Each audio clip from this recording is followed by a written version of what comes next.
ഭീകരപ്രവർത്തനത്തിൽ പ്രതികളായി ജയിലിൽ പോകുന്നവരിൽ നിരപരാധികളുണ്ട്. ഇക്കാര്യം ഇന്ത്യയോട് തുറന്നു പറഞ്ഞത് അത് കൃത്യമായ രേഖകൾ സഹിതം എഴുതിയ പുസ്തകമാണ് നിശബ്ദ അട്ടിമറി. ഇന്ത്യയിലെ പ്രശസ്തനായ ജേർണലിസ്റ്റ് ജോസി ജോസഫാണ് ഈ പുസ്തകം എഴുതിയിരിക്കുന്നത്. ഈ മുംബൈ ഭീകരാക്രമണത്തിൻ്റെ പശ്ചാത്തലത്തിൽ ആ കേസ് പിന്നീട് ഹൈക്കോടതിയിൽ എത്തിക്കഴിഞ്ഞപ്പോൾ പ്രതികളെ വെറുതെ വിടുകയായിരുന്നു. അതും വധശിക്ഷയ്ക്ക് വിധിച്ചവരെയും അതേപോലെ തന്നെ ജീവപര്യന്തം വിധിക്കപ്പെട്ടവരെയാണ് തുറന്നുവിട്ടത്. ഇന്നലെ സുപ്രീം കോടതി ഇത് സ്റ്റേ ചെയ്തെങ്കിൽ പോലും ഈ പ്രതികളായി പുറത്തു നിൽക്കുന്നവരെ തിരിച്ച് ജയിലിലേക്ക് വിടണ്ട എന്ന് മഹാരാഷ്ട്ര സർക്കാരിന് വേണ്ടി ഹാജരായ സോളിസിറ്റർ ജനറൽ തുഷാർ മേത്ത തന്നെ പറഞ്ഞിട്ടുണ്ട്. ഈ ഒരു പശ്ചാത്തലത്തിൽ ഈ പുസ്തകം എഴുതിയ പ്രശസ്തനായ മാധ്യമപ്രവർത്തകൻ ജോസി ജോസഫ് മീഡിയ വണ്ണോടൊപ്പം ചേരുകയാണ്.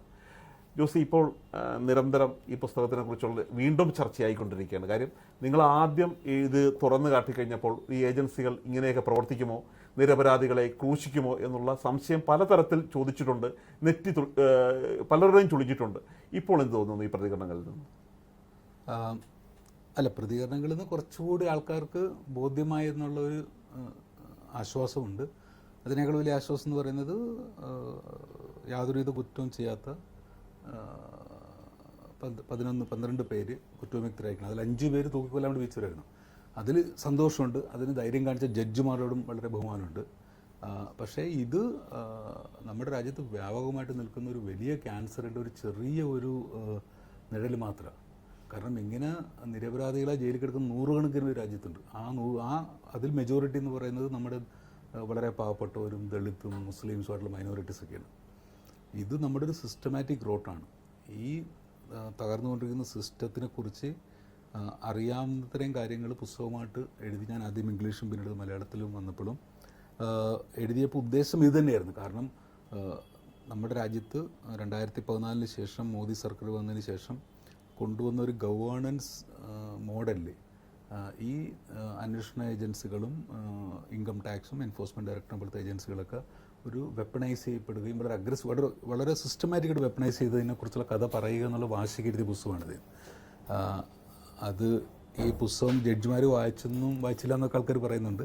പക്ഷേ ജഡ്ജ്മെൻറ്റിൽ പറഞ്ഞ എല്ലാ കാര്യങ്ങളും തന്നെ ഞാനെൻ്റെ പുസ്തകത്തിൽ ആർഗ്യൂ ചെയ്തതും തെളിയിച്ചതായ കാര്യമായെന്നുള്ളത് ഒരു ജേർണലിസ്റ്റിക്കലി സാറ്റിസ്ഫൈങ് ആയിട്ടുള്ളൊരു സംഭവം. അല്ല, ഇപ്പോൾ ഈ വിധി പുറത്തു വന്നതിന് ശേഷം, ഹൈക്കോടതി വിധി പുറത്തു വന്നതിന് ശേഷം പലരും തുറന്നു പറയാൻ തയ്യാറായിട്ടുണ്ട്. അതിൽ ഈ പ്രതിയായ ആളുടെ ഒരു നൈബർ തന്നെ പറയുകയാണ്, ഇയാൾക്കെതിരെ താൻ സാക്ഷ്യം പറഞ്ഞാൽ 10 ലക്ഷം രൂപ തരാമെന്നും ദുബൈയിൽ ജോലി മേടിച്ചു തരാമെന്നുമാണ്. നമ്മുടെ ഏജൻസികൾ ഇങ്ങനെയൊക്കെയാണോ പ്രവർത്തിക്കുന്നത്? അതായത് പ്രലോഭനം നടത്തിയാണോ സാക്ഷികളെയും തെളിവുകളൊക്കെ ഉണ്ടാക്കുന്നത്? അതായത് എല്ലാ സമൂഹത്തിലും പോലും 2 തരം ആൾക്കാരുണ്ട് ഏജൻസികളിൽ. ഒന്ന് വളരെ പ്രൊഫഷണലായിട്ട് അവരവരുടെ ജോലി ചെയ്യുന്ന ഒരുപാട് മിടുക്കരായ ഓഫീസർമാരുള്ള ഏജൻസികളാണ് നമുക്കുള്ളത്. പ്രത്യേകിച്ച് മോഡേൺ ഇൻ്റലിജൻസിൻ്റെ ബർത്ത് പ്ലേസാണ് South Asia. British intelligence bureau ലോകത്തിലെ ഏറ്റവും പഴക്കമുള്ള ഏജൻസിയാണ്.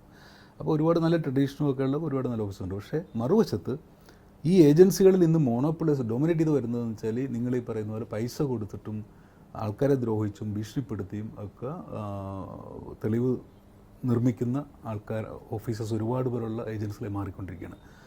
അത് അങ്ങനെ ഉണ്ടായിക്കൊണ്ടിരിക്കുന്നതിന് കാര്യം ഒന്ന് സിസ്റ്റമാറ്റിക്കായിട്ടുള്ള വർഷങ്ങളായിട്ടുള്ളൊരു ഇതുണ്ട്, ആ ക്യാൻസറസ് ഗ്രോത്ത് ഉണ്ട്. 2, അങ്ങനെ ചെയ്യുന്നവർക്ക് പൊളിറ്റിക്കലി ഗവൺമെൻറ്റിൻ്റെ സപ്പോർട്ട് കിട്ടുമെന്ന്, സപ്പോർട്ടിന് ആവശ്യമുണ്ട് എന്നുള്ളത് കൂടിയൊരു കാരണമാണ്. കാരണം അങ്ങനെ ചെയ്യുന്നവർക്കാണ് പ്രൊഫഷണലായിട്ടുള്ള കരിയർ ഗ്രോത്ത് കിട്ടുക.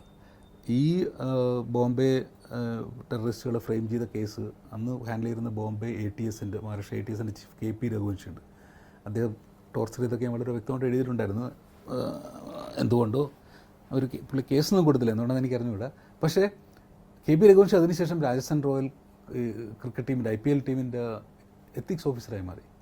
അതാണ് ഈ രാജ്യത്തിൻ്റെ എത്തിക്സ് എന്ന് പറയുന്നത്. തലകുത്തിക്കുന്ന എത്തിക്സിൻ്റെ ഒരു കാലഘട്ടമാണ്. അപ്പോൾ അങ്ങനെ അതുകൊണ്ട് ഇങ്ങനെ തലകുത്തി നിന്ന് ജോലിയെടുക്കുന്നവർക്കാണ് ഇവിടെ പ്രാധാന്യം എന്നുള്ളത് കൊണ്ട് ഇങ്ങനെ ഒരു പ്രൊഫഷണലിസത്തിനെ അടിച്ചമർത്തിക്കൊണ്ട് ഇങ്ങനത്തെ ഒരു ഗുണ്ടാസംഘങ്ങൾ വളർന്ന ഒരു കളമായി നമ്മുടെ ഇൻവെസ്റ്റിഗേഷൻ ഏജൻസികൾ മാറിക്കഴിഞ്ഞിരിക്കുകയാണ്. ഇപ്പോൾ ഈ പുസ്തകത്തിൽ തന്നെ എനിക്കൊരു വളരെ ആകർഷകമായിട്ടുള്ള, അതേസമയം ഞെട്ടിപ്പിക്കുന്നതായിട്ടുള്ളൊരു ഭാഗം തന്നെയാണ്. കാര്യം ചോദ്യം ചെയ്യുകയാണ്. അപ്പോൾ അതിൽ ചോദിക്കുമ്പോൾ ആരാണ് സിമിയുടെ പ്രസിഡന്റ്? ഉത്തരം പറയുന്നത് വാഹിദ് എന്ന് പറയുന്ന ആൾ പറയുന്നത് അത് പ്രതിഭാ പാട്ടീലാണെന്ന്. അയാൾ കേട്ടത് ഇന്ത്യയുടെ പ്രസിഡന്റ് ആരാണെന്നാണ്.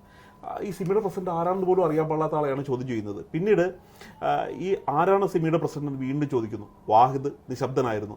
പറ ഡോക്ടർ ഷാഹിദ് ബദർ ഫലാഹി. വാഹിദ് അവർ പറഞ്ഞത് അതേപടി തന്നെ ആവർത്തിക്കുകയാണ്.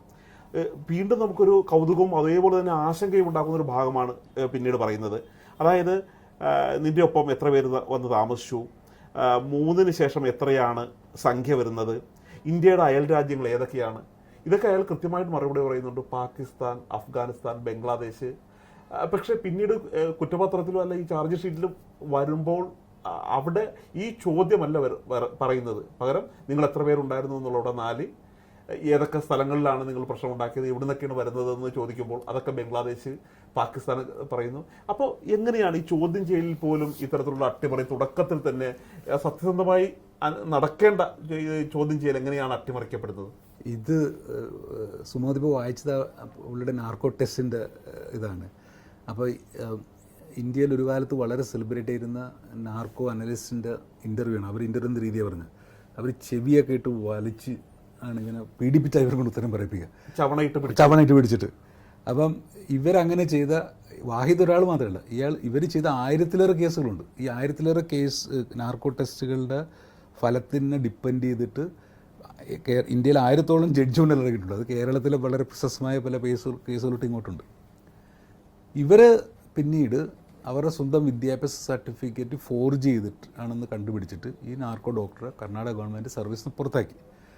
പക്ഷെ എന്നിട്ട് പോലും നമ്മുടെ കോടതികൾ തെളിയിക്കാൻ നിൽക്കുന്നത്. എന്നിട്ട് അവർ പുറത്തതിന് ശേഷവും അവർ ഉണ്ടാക്കി കൊടുത്ത തെളിവ് ഉപയോഗിച്ച് ഒരു കേസിൽ പോലും ഒരു സംസ്ഥാന സർക്കാർ പോലും തിരിഞ്ഞു നോക്കിയിട്ടില്ല. ഇത് അവരുപയോഗിച്ച കള്ള എവിഡൻസ് വെച്ചിട്ട് വേറെ ഏതെങ്കിലും ഇന്നസെൻസ് ജയിലിൽ കിടപ്പുണ്ടോ ഇല്ലെന്നുള്ളത്. അങ്ങനെ നമ്മുടെ അധികാരമെന്ന് പറയുന്നത് അധികാരത്തിന് വേണ്ടി മാത്രമുള്ളതാണെന്നും രാഷ്ട്രീയം എന്ന് പറയുന്നത് തൊഴിലാണെന്നുള്ള വിചാരിക്കുന്ന രാഷ്ട്രീയക്കാരും കരിയറിൻ്റെ അപ്പുറത്ത് വേറെ ഒരു മോഹമില്ലാത്ത കുറേ ഉദ്യോഗസ്ഥരും കൂടി ഭരിച്ച് തകർത്തുകൊണ്ടിരിക്കുന്ന ഒരു ഡെമോക്രസിയാണ് നമ്മുടേത്. ഇത് ഈ ജനാധിപത്യത്തിൽ നമുക്ക് നമ്മുടെ ഒരുപക്ഷെ എനിക്ക് പലപ്പോഴും തോന്നുന്നത് വെച്ചാൽ നമ്മുടെ ജനാധിപത്യത്തിന് നമുക്ക് നമ്മുടെ രാഷ്ട്രീയക്കാരിൽ നിന്നും നമ്മുടെ ഉദ്യോഗസ്ഥ വൃന്ദങ്ങളിൽ നിന്ന് രക്ഷപ്പെടുത്തേണ്ടതുണ്ട്.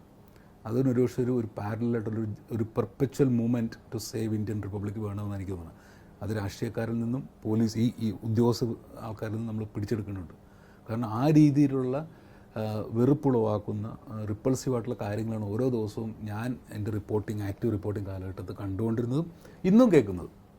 അപ്പോൾ മറ്റൊരു കാര്യം ചോദിച്ചോട്ടെ, എന്താണ് ഈ ദളിതർ, പിന്നോക്കക്കാർ, ന്യൂനപക്ഷങ്ങൾ, പ്രത്യേകിച്ച് ന്യൂനപക്ഷങ്ങളാണെങ്കിൽ അവരൊരു കുറ്റം ചെയ്തതാണെന്ന് കരുതി ഒരു മുൻവിധിയോടുകൂടിയാണ് എന്തുകൊണ്ടാണ് ഈ വിഭാഗങ്ങൾ ഇങ്ങനെ നിരപരാധികളായ ആൾക്കാർ പ്രതിയാകുന്നത്? നിങ്ങളുടെ ഇത്രയും റിപ്പോർട്ട് പരിശോധിച്ചതിന് ശേഷം ഒന്ന് വിലയിരുത്തുമ്പോൾ എങ്ങനെ തോന്നുന്നു? വളരെ സിമ്പിളായിട്ട് പറഞ്ഞാൽ ഈ നമ്മുടെ അൾട്ടിമേറ്റ്ലി ലൈഫ് എന്ന് പറയുന്നത് it is all about politics അല്ലേ. ആൻഡ് പൊളിറ്റിക്സിൽ എന്ന് പറയുന്നത് പവറുള്ളവനും പവറില്ലാത്തവനും തമ്മിലൊരു കോമ്പറ്റീഷൻ, അല്ലെങ്കിൽ അവർ തമ്മിലുള്ളൊരു ഈക്വേഷനാണിത്. അപ്പോൾ ഒട്ടും അധികാരമില്ലാത്ത, ഒട്ടും പൈസ ഇല്ലാത്ത, ഒട്ടും സ്വാധീനമില്ലാത്ത മനുഷ്യനെ പിടിച്ച് ജയിലിടാൻ ഏറ്റവും എളുപ്പം. കാരണം അവന് വേണ്ടി സംസാരിക്കും വക്കീലും കാണത്തില്ല, കോടതിയും കാണത്തില്ല. അവൻ പുറത്തു വന്നാൽ ഇവർക്കെതിരെ കേസിനും പോകത്തില്ല. അവൻ തിരിച്ചു വന്നിട്ട് ജീവിതം രക്ഷപ്പെട്ടില്ല, സന്തോഷിച്ചാൽ അവന് അത് സെലിബ്രേറ്റ് ചെയ്യും. ഏത് ഞാൻ ഇന്നസെൻ്റായ ഞാൻ ജയിലിൽ പോയി അവിടെ നിന്ന് ഇടി മേടിച്ച് എന്നിട്ട് എന്നെ പൊയ്യോ ഞാൻ സ്വതന്ത്രനായി പുറത്തു വന്നതിന് വീട്ടിൽ കഞ്ഞി കുടിക്കും, ഇറച്ചിയും വെച്ച് കഞ്ഞി കുടിക്കുന്ന ഒരു പേടിച്ചു പോകുന്ന പാവപ്പെട്ടവനാണ് ഈ രാജ്യത്തുള്ളത്. അവനെ പിടിച്ചിടാൻ മറ്റു പല രാജ്യങ്ങൾ, വികസിത രാജ്യങ്ങൾ പലരാണെങ്കിൽ ഇത്രയും നിരപരാധികളെ പിടിച്ച് ഇട്ടതിന് ശേഷം ഇവനൊരു കോമ്പൻസേഷൻ കൊടുക്കേണ്ട രീതിയുണ്ട്. പക്ഷെ ഇവിടെ അങ്ങനെയൊന്നുമില്ല. ഇവർ ഇന്ത്യൻ മുസ്ലിം വന്നാൽ പിന്നീടും അവൻ ഭയത്തിന്റെ അന്തരീക്ഷത്തിൽ തന്നെയാണ് കഴിയേണ്ടി വരുന്നത്. അതെ, ഇന്ത്യൻ മുസ്ലിം മാത്രമല്ല, നമുക്ക് വേണ്ടത് 2-3 കറക്ഷൻസ് വേണം സിസ്റ്റത്തിൽ. ഒന്ന്, മലീഷ്യസ് പ്രോസിക്യൂഷൻ നടത്തുന്ന ഉദ്യോഗസ്ഥർക്കെതിരെ പണിഷ്മെൻറ്റുകൾ വന്നേ ഒക്കത്തുള്ളൂ. അതായത് ഏതെങ്കിലും ഒരു പാവപ്പെട്ടവനോ ഒരു ഇന്നസെൻ്റ് ആളിന് പിടിച്ച് ജയിലിലിടുകയോ അവനെ ടോർച്ചർ ചെയ്യുകയോ അല്ലെങ്കിൽ അവനെ എക്സ്റ്റോർട്ട് ചെയ്യുകയോ, ഇന്നത്തെ കാലത്ത് എൻഫോഴ്സ്മെൻറ്റ് ഡയറക്ടറും CBI ഉപയോഗിച്ചിട്ട് ഈ രാജ്യത്തെ സർക്കാർ ചെയ്തുകൊണ്ടിരിക്കുന്നതിൽ അവർക്ക് വേണ്ട ഇൻഡസ്ട്രിയലിസ്റ്റുകൾക്ക് വേണ്ടി അവരുടെ റൈവൽസിനെ പേടിപ്പിക്കാനും എക്സ്റ്റോർട്ടിനെ ഉപയോഗിച്ചുകൊണ്ടിരിക്കുന്നു. ഇതിനെതിരെ നമുക്ക് മലീഷ്യസ് പ്രോസിക്യൂഷനെതിരെ ഇന്ത്യയിൽ ശക്തമായ നിയമങ്ങൾ വേണം. 2, നമുക്ക് വേണ്ടതെന്ന് വെച്ചാൽ വിറ്റ്നസ് പ്രൊട്ടക്ഷൻ വേണം. അതായത് സാക്ഷ്യം പറയുന്നവന് പ്രൊട്ടക്ട് ചെയ്യാൻ സ്റ്റേറ്റ് ഉത്തരവാദിയായിരിക്കണം. 3 എന്ന് പറയുന്നത് ഇന്ത്യയിലുള്ള എല്ലാ ഏജൻസികൾക്കും ഇൻക്ലൂഡിങ് ഇൻ്റലിജൻസ് ഇവർക്കെല്ലാവർക്കും പാർലമെൻ്ററി അക്കൗണ്ടബിലിറ്റി വേണം. ഇതില്ലാതെ നമ്മുടെ രാജ്യത്തിൻ്റെ ഡെമോക്രസിയുടെ മുന്നോട്ടുള്ള വളർച്ച വളരെ ഇപ്പോൾ ആക്ച്വലി ആസ് യു നോ നമ്മളിപ്പം തന്നെ നമ്മുടെ ജനാധിപത്യം ഒരു സീരിയസ് ക്രൈസിസിൽ. ഈ ക്രൈസിൽ നിന്ന് അക്കൗണ്ടബിലിറ്റി ഉണ്ടാവണം. പാർലമെൻ്ററി അക്കൗണ്ടബിലിറ്റി ജനപ്രതിനിധികളോടായിരിക്കും റെസ്പോൺസിബിലിറ്റി. പാർലമെൻറ്റിൽ പ്രശ്നങ്ങൾ കാണും, അവിടെ വരുന്ന ജനപ്രതിനിധികൾക്ക് പ്രശ്നങ്ങൾ കാണും. പക്ഷേ അവരെക്കാളും നല്ല ഒരു റെപ്രസെൻറ്റേറ്റീവ് ഫോറം ഒരു ഡെമോക്രസിയിൽ വേറെ ഇല്ല. ഇവർക്ക് എല്ലാവർക്കും പാർലമെൻ്ററി അക്കൗണ്ടബിലിറ്റി വേണം. അമേരിക്കയിലും UK യിലും ഒക്കെ നോക്കുകയാണെങ്കിൽ അവിടെ എല്ലായിടത്തും പാർലമെൻ്ററി കമ്മിറ്റികളുണ്ട്. അവരുടെ ഏജൻസികളെ ഓഡിറ്റ് ചെയ്യാനും അന്വേഷിക്കാനും ഒരു ഓപ്പറേഷൻസ് ചോദ്യങ്ങൾ ചോദിക്കാൻ വേണ്ടി. എന്തുകൊണ്ട് നമ്മുടെ രാജ്യത്ത് ചോദിച്ചുകൂടും? എന്തുകൊണ്ട് IB-യുടെയും റോയുടെയും ഈ ATSൻ്റെ ഒക്കെ അക്കൗണ്ടുകൾ എന്തുകൊണ്ട് പാർലമെൻറ്റും സ്റ്റേറ്റ് അസംബ്ലിയും ഓഡിറ്റ് ചെയ്യുന്നില്ല? എന്തുകൊണ്ട് ഇവർ പോലീസ് അതിനുള്ളിൽ ചോദ്യം ചോദിക്കുന്നില്ല? അത് വേണം. അങ്ങനെ ചെയ്താൽ ഈ നിരപരാധികളെ പീഡിപ്പിക്കുന്നത് ഒരു പരിധിവരെ ഒഴിവായി കിട്ടുമല്ലേ? അതുകൊണ്ട് തന്നെയാണല്ലോ ഇതിന് ആലോചിച്ചാൽ ഈ 22 വർഷം മുമ്പ് സുപ്രീം കോടതി പോലീസ് റിഫോംസ് ഓർഡർ ചെയ്തു. ആ പോലീസ് റിഫോം എന്തുകൊണ്ട് ഇവിടുത്തെ പോലീസുകാരനും രാഷ്ട്രീയക്കാരനും ചെയ്യാൻ സമ്മതിക്കാത്തത്? കാരണം പോലീസ് റിഫോംസ് വന്നു കഴിഞ്ഞാൽ ഓരോ പോലീസ് സ്റ്റേഷനും മുകളിൽ സൂപ്പർവൈസറി ആയിട്ടുള്ള സിവിലിയൻ ബോഡി അഡ്വൈസറി കമ്മിറ്റികൾ വരും, ജില്ലാ തലത്തിലും സ്റ്റേറ്റ് തലത്തിലുമൊക്കെ. അപ്പോൾ അങ്ങനെ സൂപ്പർവിഷൻ വന്നു കഴിഞ്ഞാൽ യുവന്മാരെ തെമ്മാടിത്തരം നടക്കത്തില്ല. അതുകൊണ്ടാണല്ലോ രജിസ്റ്റർ ചെയ്യുന്നത്. പോലീസുകാരന് രാഷ്ട്രീയക്കാരന് പോലീസുകാരെ കൊണ്ടും ഏജൻസികളെ കൊണ്ടും അവന് തോന്നിയസം ചെയ്യിപ്പിക്കാൻ ഒക്കത്തില്ല. അപ്പോൾ ഇവിടെ റിഫോംസ് വേണം സുപ്രീം കോടതിയൊക്കെ പറഞ്ഞു വെച്ചിട്ടുണ്ട്, നമ്മുടെ നിയമങ്ങൾ എഴുതി വെച്ചിട്ടുണ്ട്, ലോകത്തിൻ്റെ ബെസ്റ്റ് ഇതുണ്ട്. ഇതൊന്നും ഇവിടെ ചെയ്യാൻ സമ്മതിക്കാത്തത് നമ്മുടെ രാഷ്ട്രീയക്കാരാണ്. ആ രാഷ്ട്രീയക്കാർക്ക് ഒത്താശ ചെയ്ത് കൊടുക്കുന്നത് ഇവിടുത്തെ ഉദ്യോഗസ്ഥരാണ്. അപ്പോൾ ഇവർ രണ്ടുകൂട്ടരും നമ്മുടെ ജനാധിപത്യത്തിൻ്റെ ശത്രുക്കളായി മാറി കഴിഞ്ഞിരിക്കുകയാണ്. ഈ ജനാധിപത്യം സർവൈവ് ചെയ്യണമെന്നുണ്ടെങ്കിൽ നമുക്ക് ഇവരാദ്യം കൺട്രോൾ കൊണ്ടുവരണം, രാഷ്ട്രീയക്കാരെയും ഇവിടുത്തെ ഈ ഉദ്യോഗസ്ഥരെയും. ഓക്കെ, അവസാനമായി ചോദിച്ചോട്ടെ, ഇപ്പോൾ 2 പുസ്തകങ്ങൾ ഇതിനകം തന്നെ ഫീസ്റ്റ് ഓഫ് വൾച്ചർ, അതേപോലെ തന്നെ ഇപ്പോൾ നിശബ്ദ അട്ടിമറി സൽക്കു, ഇത് രണ്ടും വളരെയധികം ചർച്ച ചെയ്യപ്പെട്ടിരിക്കുകയാണ്. ഇനി അടുത്ത പുസ്തകത്തിന് പണിപ്പുരയിലാണെന്ന് അറിഞ്ഞു. ഏതാണത്? അടുത്ത പുസ്തകം ഞാനൊരു ചരിത്ര പുസ്തകം ശ്രമിച്ചുകൊണ്ടിരിക്കുകയാണ്. 1947 കഥയാണ്. സ്വാതന്ത്ര്യത്തിന് മുമ്പുള്ള 20 ദിവസത്തിൻ്റെ കഥയാണ്. അറിയപ്പെടാത്ത ആൾക്കാരിലൂടെയും അധികം അറ്റൻഷൻ കിട്ടാതെ പോയിട്ടുള്ള പല ഈവൻറ്റുകളിലൂടെയും ഇന്ത്യ എത്രമാത്രം ഒരു ഈ ഛിന്നഭിന്നമായി പോകാൻ സാധ്യതയുണ്ടായിരുന്നു എന്നുള്ളൊരു ബുക്കാണ്. ഇപ്പോൾ ഓഗസ്റ്റ് 14 പാതിരാക്കി തീരുന്ന ബുക്കാണ്. നെഹ്റുവിൻ്റെയും ഗാന്ധിൻ്റെയും പട്ടേലിൻ്റെയും കഥയിൽ അവരുണ്ട്. പക്ഷേ ഈ കഥയെന്ന് പറയുന്നത് ഈ VP മേനോനെ പോലെ, കേരളത്തിലൊക്കെ നമ്മുടെ CPനെ വിട്ട മണിയനെ പോലെ, അല്ലെങ്കിൽ സുഭാഷ് ചന്ദ്രബോസിൻ്റെ കൂടെ കോളേജിൽ പഠിച്ചിരുന്ന ഒരു CC ദേശായിനെ പോലെ, അങ്ങനെ അധികം അറിയത്തും അല്ല അറിയപ്പെടാത്തൊരു മനുഷ്യർ കൂടി എങ്ങനെയാണ് ഇതിനെ കോൺട്രിബ്യൂട്ട് എന്നുള്ള കഥയാണ്. ഫോർ എക്സാമ്പിൾ നമ്മുടെ തിരുവിതാംകൂറിലെ CPനെ വെട്ടിയ കേസിനെ കുറിച്ച് നമ്മൾ ശ്രീധരമേനോൻ്റെ പുസ്തകത്തിലും മറ്റ് ഹിസ്റ്റോറിയൻസിൻ്റെ ബുക്സിലൊക്കെ കണ്ടിരിക്കുന്നത് വെച്ചാൽ ഇതൊരു ലോക്കലൈസ് സംഭവമായിട്ടാണ് കണ്ടിരിക്കുന്നത്. പക്ഷേ നിസാമിൻ്റെ കോടതി ഹൈദരാബാദ് നിസാമിൻ്റെ മന്ത്രിസഭയിലൊരു ചാരനുണ്ടായിരുന്നു, ഒരു മന്ത്രി ചാരനായിരുന്നു, പട്ടേലിൻ്റെയും ഡൽഹിയുടെ ഗോപാലസ്വാമി അയ്യങ്കാരുടെയൊക്കെ. അദ്ദേഹം അവിടെ നിന്ന് വിട്ട് ടെലഗ്രാമുകൾ നോക്കുകയാണെങ്കിലും നവാബ് ഭോപ്പാലിൻ്റെ കത്തുകൾ നോക്കുകയാണെങ്കിലും മനസ്സിലാകുന്നത് CP അവരുടെ ഏറ്റവും മെയിൻ അഡ്വൈസറായിരുന്നു. CP ആയിരുന്നു ഇവരൊക്കെ അഡ്വൈസ് ചെയ്യുന്നത്. അപ്പം ആ CPയുടെ വെട്ടിൻ്റെ ഇമ്പാക്റ്റ് ആക്ച്വലി എല്ലായിടത്തും ഫീൽ ചെയ്യുന്നതാണ്. അങ്ങനെ ഒരു സ്ലൈറ്റ്ലി റിവിഷനിസ്റ്റിക് ആയിട്ടുള്ള ഒരു കുറച്ച് കഥാപാത്രങ്ങളുടെ കഥയാണ്. അപ്പോൾ ഈ പുതിയ ഇറങ്ങാൻ പോകുന്ന പുസ്തകത്തിന് അഡ്വാൻസ് ആയിട്ട് തന്നെ ഒരു ഭാവങ്ങൾ നേരിടും. Thank you. ഇപ്പോൾ ജോസഫ് പറഞ്ഞ പോലെ തന്നെ നമ്മുടെ ഉദ്യോഗസ്ഥന്മാർക്ക് കൃത്യമായ ഒരു അക്കൗണ്ടബിലിറ്റി ഉണ്ടാവണം. പാർലമെൻറ്റോട് തന്നെയായിരിക്കണം ഇവരുടെ ഒരു ബാധ്യത ഉണ്ടാകുന്നത്. നിരപരാധികൾ ഇനിയും ക്രൂശിക്കപ്പെടുന്നത് ഒഴിവാക്കാൻ വേണ്ടി ഇത്തരത്തിലുള്ള ഒരു നല്ല നിർദ്ദേശം തന്നെയാണ് ജോസഫ് മുന്നോട്ട് വെച്ചിരിക്കുന്നത്. അതുൽ ചന്ദ്രനൊപ്പം D. ധനസ്മോദ്, മീഡിയ 1, ഡൽഹി.